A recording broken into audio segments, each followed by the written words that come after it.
Oke, kita masuk lagi ke pertemuan kita yang terakhir tentang MRP atau Material Requirement Planning. Saya buat MRP part yang kedua. Pada MRP part yang kedua ini saya akan membahas mengenai MRP dan sistem yang sekarang ada dikenal namanya ERP, Enterprise Requirement Planning. Gitu ya. So, Enterprise Resources Planning gitu ya. Jadi ERP ini adalah MRP 4.0-nya. Seperti itu bahasanya, gambarannya. Nah, sebelumnya saya lompat mengenai ERP, saya akan balik dulu bahwa MRP itu sebenarnya adalah turunan dari sebuah blueprint. Nah, blueprint itu kita kenal dengan namanya Master Production Schedule. Sehingga ketika kita mau menurunkan blueprint menjadi sebuah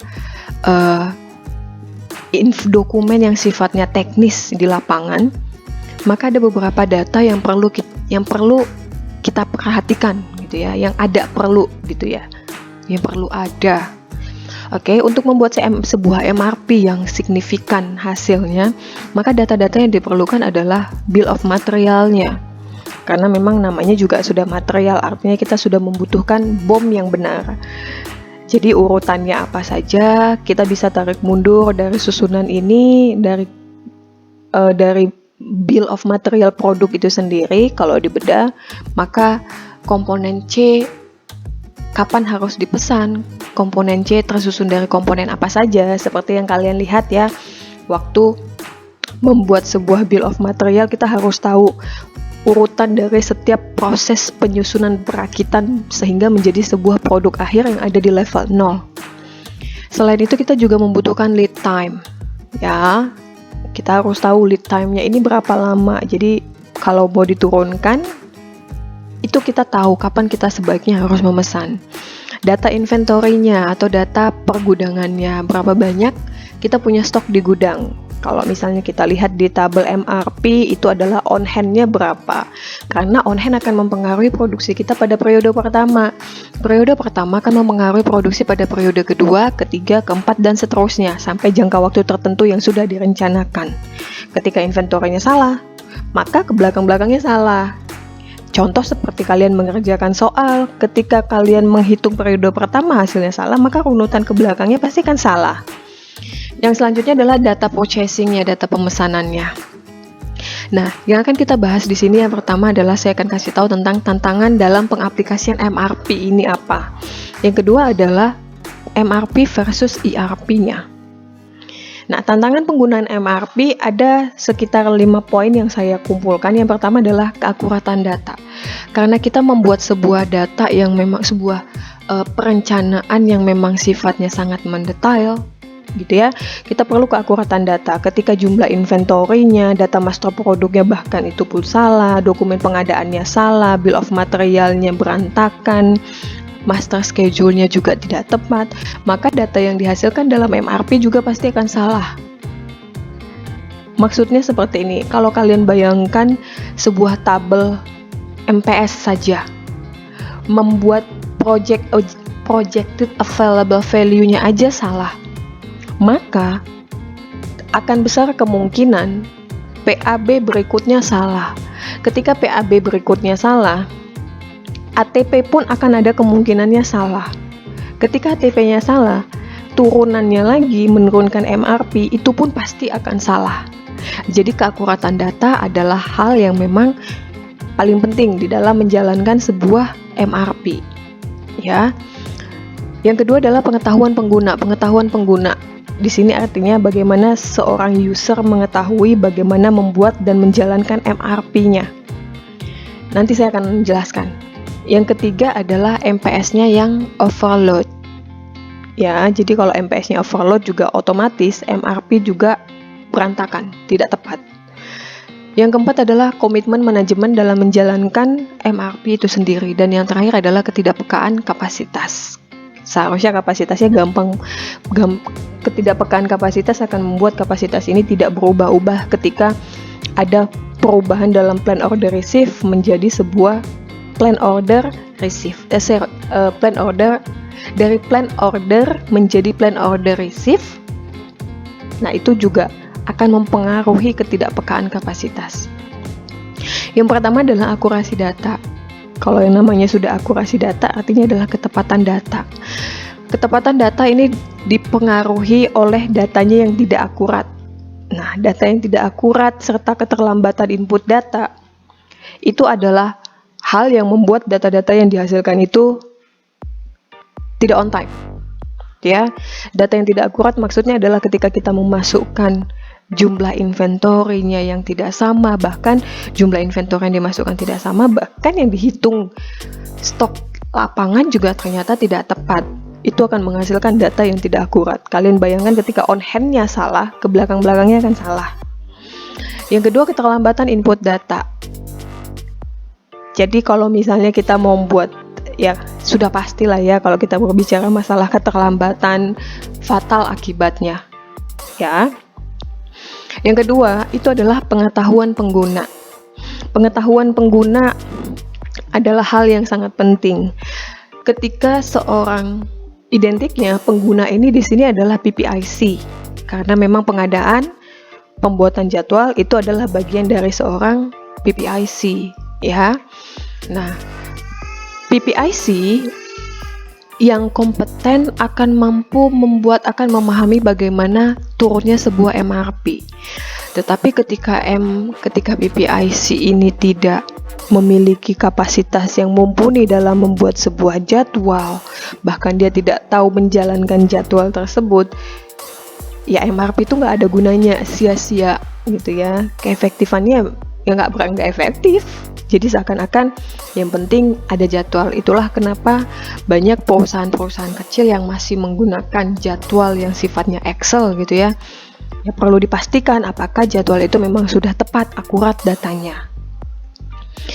Yang ketiga adalah MPS yang overload. Kenapa bisa MPS overload? Jadi gini, MPS yang overload, MPS kan kita katakan sebagai adalah jadwal induk produksinya.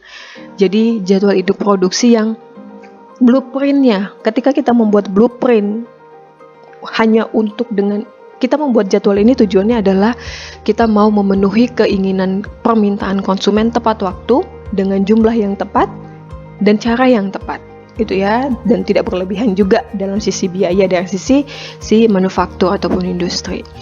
Ketika kita membuat sebuah MPS yang overload, maka otomatis MRP-nya bisa jadi akan overload juga gitu loh. MRP-nya yang dihasilkan bukan MRP yang tepat datanya. Nah, pertanyaannya kenapa bisa MPS ini overload? Jadi bayangkan ketika kalian mau membuat jadwal, semua perencanaan itu ditarik dan di-fullkan di MPS, lalu dibedah lagi ke MRP.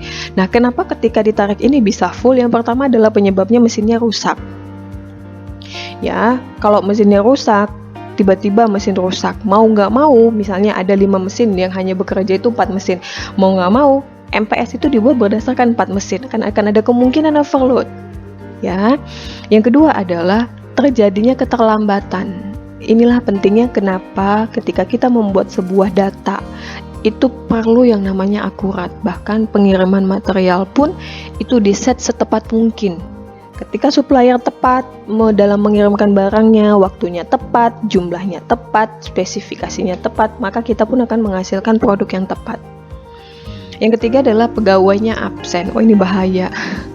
Apalagi untuk industri yang padat karya, ketika pegawainya absen, tidak bisa digantikan oleh pegawai yang lain, itu berantakan. Gitu ya. Jadi, karena memang MRP ini adalah data yang memang diturunkan dari EPS, perusahaan perlu menjaga dan mengembangkan supaya EPS ini sebenarnya efisien dan efektif. Ya. Kalau seandainya MPS yang overload ini sering dibiarkan, manajer dari industri tersebut itu harus mengambil keputusan. Sehingga kalau dia sudah memiliki janji kepada konsumen, saya bisa memenuhi permintaan kamu sekian pieces, maka MPS akan mengambil keputusan, saya padatkan di MPS saya gitu. Jadi saya padatkan di MPS saya, kenapa? Karena memang ketika waktu saya buat MRP kan saya harus buat MPS dulu. Jadi saya padatkan MPS-nya. Maka periode-periode yang lampau itu, schedule dari periode yang lampau itu saya paksakan semua masuk di periode berikutnya gitu loh. Supaya apa? Supaya ketika saya mau memproduksi sejumlah sekian terhadap janji saya ke konsumen, itu bisa terpenuhi. Ibarat kata gini, kejadiannya adalah mesin rusak gitu ya. Kejadiannya mesin rusak, padahal mesin rusak itu terjadi di bulan 1, oke? Padahal di bulan 3 saya sudah punya janji bahwa saya bisa memproduksi sekian banyak, karena saya tahu saya sudah punya janji ke konsumen, saya akan memenuhi sekian itu. Ketika mesin di bulan 1 rusak, bulan 2 sering saya padatkan nggak? Saya padatkan. Dan nggak mungkin saya padatkan semuanya di bulan 2, saya pasti akan pecah juga ke bulan 3. Saya bagi 2 dong, yang bulan 1 ke bulan 2 dan ke bulan 3. Akibatnya MPS-nya over. Jadi ketika MPS-nya over, ya MRP di bawahnya juga harus menyesuaikan gitu loh. Itulah kenapa pentingnya MRP ini yang sifatnya sensitif terhadap perubahan atau peka terhadap sensitivitas.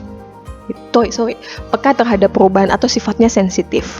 Jadi MPS-nya berubah, maka MRP juga akan cepat menyesuaikan. Itu. Jadi dengan kejadian-kejadian yang seperti ini, sebaiknya ada, kalau saya bilang sih sebenarnya ada perubahan pola pikir gitu ya. Jadi harus kita ketika membuat rencana ada plan A, plan B gitu. Jadi nggak hanya di plan A saja, MPS plan A seperti ini, MPS plan B seperti ini, dan itu harus dibawa di manajemennya. Tetapi ketika sudah sering terjadi hal yang seperti ini dan dianggap lumrah gitu ya, udah nggak apa-apa lah, toh juga yang penting bisa dihasilkan produknya, yang penting kita bisa hasilkan mau kayak gimana pun jumlahnya, overtime gitu ya.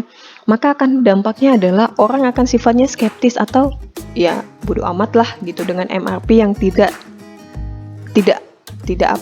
sensitif, MRP yang tidak tepat gitu ya. Dampaknya apa sebenarnya kalau MRP yang dihasilkan itu MRP yang tidak tepat? Artinya adalah orang akan melakukan kegiatan produksi tanpa data yang realistis, data yang dibuat-buat gitu. Dampaknya lagi apa? Ke inventory itu sendiri. Orang memproduksi dalam jumlah yang besar, maka bisa jadi gudangnya akan overload. Tetapi ketika datanya tidak realistis, yang diproduksi tidak sesuai dengan yang seharusnya,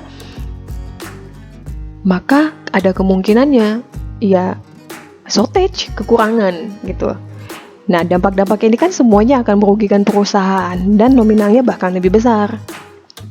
Setelah itu yang diperlukan adalah komitmen dari manajemen. Ya, komitmen manajemen itu perlu. Kenapa? Karena ketika kita memang sudah membudayakan untuk membuat sebuah data yang akurat, tidak tipu-tipu datanya, tidak data yang memang dipaksakan, jadi kita disiplin menjalankannya, maka otomatis apa yang dihasilkan itu akan lebih akurat. Contoh seperti ini, kalian bayangkan budaya Jepang dengan budaya kita. Jepang sangat, nah ini saya ambil ya beberapa contoh di Jepang gitu. Jepang sangat membudayakan kerapian, kebersihan, kedisiplinan gitu ya. Budaya yang berjalan ini akan membuat banyak budaya-budaya Jepang itu ternyata jadi kopian gitu ya, di copy gitu sama budaya-budaya Eropa bahkan sekalipun. Karena memang ternyata terbukti menghasilkan sesuatu yang lebih efisien. Begitu juga dengan MRP. Ketika kita sudah mendisiplinkan MRP dibuat dengan cara yang tepat. Ada plan A, plan B, dan ini data yang dihasilkan data yang realistis. Diperoleh dari mana? Dari angka-angka yang memang tepat dari data history. Itulah kenapa kita perlu belajar history data. Kita perlu punya data history sebelumnya. Kalian belajar forecasting segala macam. Karena ketika itu berjalan sesuai rencana, MRP kelebihan ataupun kekurangan tidak terlalu besar gapnya. Karena saya masih punya stok simpanan buffer di gudang. Tetapi ketika saya mempunyai gap yang cukup besar, saya nggak bisa tutupin. Otomatis konsumen kecewa. Konsumen sekali dua kali kecewa, lama-lama dia akan mencari produsen yang lain. Kita kehilangan konsumen. Dimana mencari konsumen itu bukan hal yang gampang. Gitu ya. Jadi itulah kenapa komitmen manajemen itu perlu. Dan yang terakhir adalah ketidaksensitifan kapasitas. Tadi sudah saya katakan bahwa ketika MPS berubah, waktu mesin rusak, MPS berubah, maka MRP sebaiknya sensitif gitu ya, juga mengalami perubahan. Ketika MRP mengalami lonjakan, maka kapasitas juga akan berubah, sehingga kita perlu sebuah sistem yang sifatnya sensitif. Ya, bisa gampang berubah gitu dan cepat berubahnya. Saya ingat banget ketika waktu itu ada teman saya mengatakan dia kerja di perusahaan Jepang yang memproduksi mobil gitu ya. Saya nggak perlu sebut merek lah. Ketika dia bekerja di sana, tepat sekali dia kerja di PPIC karena teman saya ini adalah seorang teknik industri. Kerja di PPIC, mereka membuatnya MRP, bukan ERP. Mereka juga menggunakan ERP, tetapi juga mereka punya MRP, gitu. Jadi data di lapangan MRP, tetapi ketika PPIC unit itu gemuk, orangnya gemuk gitu ya. Jadi maksud dalam kategori ini bukan tubuhnya yang gemuk, tetapi strukturnya gemuk. Jadi ada orang yang berkutat di bidang komputer, mereka menggunakan ERP, tetapi orang yang di bagian lapangannya itu menggunakan MRP. Jadi MRP dengan ERP ini harus sama. Jadi bayangkan sistem di lapangan itu MRP dan sistem secara komputer itu ERP itu harus sama. Dan itu budaya di Jepang. Ada di Jakarta gitu, perusahaan Jepang. Nah, apa yang terjadi di lapangan, bahkan ketika mereka mengambil part ataupun komponen dari gudang, itu harus tercatat di MRP ada perubahan, sehingga ketika dijalankan di komputer pun, MRP ini kan menjalankan secara komputer gitu ya, itu juga akan tepat. Jadi, manusia secara MRP itu harus menyesuaikan ERP-nya. ERP bilang data di komputer ini kan bisa diakses sama oleh siapapun. ERP bilang bahwa part A ini cuma ada 5, maka MRP secara data di lapangan itu juga harus 5. Jadi, kalian bisa bayangkan bagaimana pentingnya sebuah jadwal yang tepat dan yang sifatnya sensitif. Gitu ya. Kesensitifan itu bisa disiasati dengan bagaimana kita menyesuaikan SOP-nya kembali. Gitu ya, kita membuat perencanaan agregat. Makanya saya katakan bahwa ketika perusahaan membuat plan A, plan B, plan C, maka SOP-nya pun ada SOP A, SOP B, SOP C gitu ya. Karena memang ketika MPS berubah, kalau mundur lagi, agregatnya juga pasti akan berubah karena akan berhubungan dengan biaya gitu ya. Yang kedua adalah membuat rokat capacity atau kapasitasnya yang masih kasar. Makanya kalau kita membuat jadwal, itulah pentingnya estimasi yang tepat. Estimasi itu kan tidak sepenuhnya benar, tetapi dia bisa menyiasati plus minusnya jumlah yang kemungkinan akan dipesan. Gitu ya. Makanya ketika kita membuat jadwal, maka buatlah jadwal yang sifatnya masih kapasitasnya yang masih kasar. Gitu. Dan terakhir adalah perbedaan MRP dan ERP. Jadi saya katakan sekali lagi bahwa MRP itu merupakan aktivitas utama, karena waktu produksi mau beraktivitas, mau menghasilkan produk, dia memiliki jadwal dari ERP, apa saja yang mau diproduksi dan spesifikasinya seperti apa itu tergambar di MRP.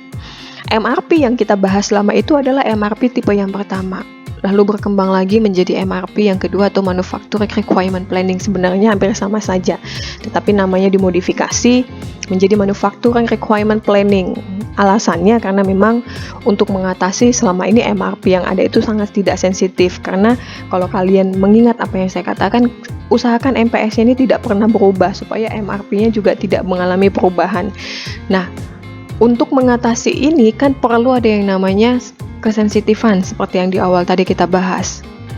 Maka disiasatilah dengan membuatnya menjadi Manufacturing Requirement Planning, di mana bisa terjadi perubahan secara cepat dalam jumlah yang akan diproduksi dan dipesan. Selanjutnya, berkembangnya revolusi industri. Sebenarnya ERP juga bukan terjadi di revolusi industri 4.0. Di waktu 3.0 pun orang sudah mengembangkan yang namanya ERP. Itu tetapi memang tidak secara luas. Karena ERP ini mahal, gitu. Banyak kok jenis sistemnya, namanya banyak. Nah, ERP itu sendiri Enterprise Resources Planning, artinya dia mengendalikan membuat sebuah perencanaan yang sifatnya dia mengintegrasikan dengan semua fungsi di perusahaan. Jadi ERP ini tidak hanya mengintegrasikan dengan fungsi di inventory, tidak hanya fungsi di produksi, tetapi juga di manajemen keuangan. Gitu. Jadi dia hampir semua unit perusahaan tersistem dengan ERP. Bayangannya seperti ini. Ada sebuah sistem di perusahaan, orang produksi terkoneksi dengan keuangan, orang keuangan terkoneksi di bagian kepergudangan. Itu namanya ERP. Sistemnya terintegrasi. Jadi seluruh data di perusahaan itu terintegrasi di dalam ERP, sehingga ERP ini sifatnya seamless gitu ya. Jadi nggak ada yang tersembunyi di dalamnya, semua bisa diakses di dalam sistem. Bahkan ada kemungkinan pun supplier memiliki kemungkinan masuk ke dalam ERP-nya perusahaan tersebut, karena memang sifatnya yang seamless. Tetapi itu juga tidak semua perusahaan ya memberikan izin suppliernya untuk masuk ke dalam ERP-nya perusahaan, atau mereka akan membangun sebuah sistem yang dimana supplier hanya dapat mengakses beberapa bagian dari sistem di perusahaan. Misalnya berapa banyak yang harus dia pesan, kondisi produksi sekarang sudah berapa stoknya, mungkin yang seperti itu. Oke, jadi bisa dikatakan bahwa ERP ini adalah sebuah sistem di mana fungsi dari sistem tersebut dapat dijalankan oleh semua bagian perusahaan. Jadi tidak ada yang tertutup di dalam sistem ERP, semuanya bisa terbuka dengan bantuan kode pastinya ya. Jadi kalau misalnya contoh ERP adalah SAP, saya dulu menjalankannya SAP gitu. Jadi SAP ini saya akses dengan kode-kode yang dipahami oleh bagian inventory, dan kode-kode di bagian produksi itu berbeda. Jadi ketertutupannya itu adalah seamlessnya itu adalah saya hanya akan bisa membuka bagian-bagian dari inventory ketika saya hanya mengetahui kode-kodenya inventory gitu. Dan bagian produksi akan hanya mengetahui data-data secara SAP, secara ERP dengan sistem SAP itu dengan kode-kode yang hanya memang diingat oleh orang produksi saja. Kodenya itu banyak banget. Jadi kode untuk menginput raw material berbeda, kode untuk menginput finish good itu berbeda. Kode untuk memasukkan barang yang keluar dari finish good berbeda, kode untuk memasukkan barang dari raw material itu juga berbeda. Jadi kalian bayangkan bagaimana mungkin bagian produksi jika ingin mengetahui pekerjaan orang inventory gitu ya, mereka harus menghafalkan kode-kode di bagian inventory juga.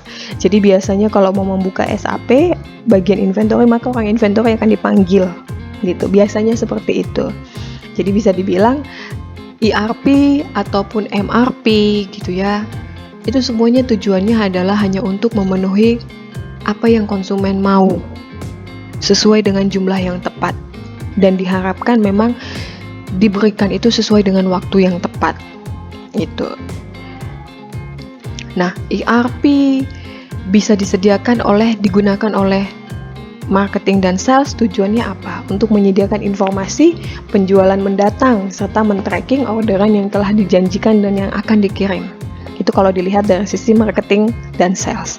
Jadi mereka juga bisa menginputkan data yang sudah terjual, bahkan mereka juga bisa men-track orderannya yang sudah dikirimkan, baik dari gudang ke marketing gitu ya, dan berapa banyak produk yang sudah terjual oleh sales. Untuk orang engineering, ERP itu berguna untuk membuat produk ataupun proses yang akan diubah berdasarkan jadwal produksi. Nah, untuk orang finance dan accounting itu memproyeksikan cash flow untuk kebutuhan investasi ataupun mau melakukan pinjaman. Nah, bagi orang HRD itu sendiri, jadi ERP ini juga berkaitan dengan HRD. Jadi informasi untuk melihat kebutuhan SDM. Kebutuhan SDM atau di Sales and Operation Planning ini atau Aggregate Planning itu kan direncanakan pada masa itu ya, pada masa membuat SOP. Jadi HRD juga bisa mengakses berapa banyak kebutuhan SDM-nya karena kan berkaitan dengan biaya. Sampai di sini penjelasan tentang MRP dan ERP. Saya Harap kalian mengerti. Jika ada yang tidak dimengerti, bisa sampaikan ke saya. Terima kasih banyak. Sampai ketemu lagi di pertemuan yang berikutnya.